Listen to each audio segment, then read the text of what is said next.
আমি তো কোনো সুবিধাই পাচ্ছি না। ফুয়েল কার্ড পাইয়ে নিয়ে তো সে লাইনে দাঁড়াতে হচ্ছে, আবার কার্ড না করেও তারাও তেল পাইছে, তার লাভটা আমি তো কিছুই বুঝতে পারছি না। কালকে করেছি করে দাঁড়িয়েছি রাত এখানে 4:45টার সময় দাঁড়াইয়েছি, ফজর আজানের আগ দিয়েছে দাঁড়াইয়েছি।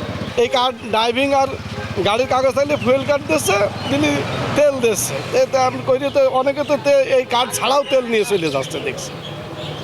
বুঝছি তো আমি এটা করে তো কোনো লাভ কিছুই বুঝতে পারলাম না।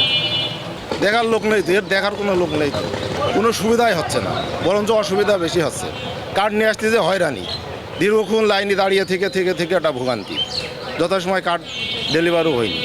এটা ড্রাইভিং লাইসেন্স এবং গাড়ির যেসব কাগজপত্র এগুলো দেখে যাদের নেই তারা এই সুযোগটা নিতে পারবে না তেল নিয়ে। এটা হলে আমাদের জন্য হয়তো ভালো হয়, যাদের ফুয়েল কার্ড আছে। আর ছাড়া যারা এসছে তারা অবৈধ হয়েছে, অবৈধ হয়েছে। আমি কার্ড নিয়ে এসেছি, শুনলাম যে রোববার থেকে কার্ডের তেল দেবে। আমি দেখলাম বলা যায় না, রাত 1টা 3টের সময় সিরিয়াল দিয়ে বসে আছি, এখন ঘুমিয়ে পেটে ফেলছে, সকাল থেকে খাওয়া নেয় দাওয়া নাই।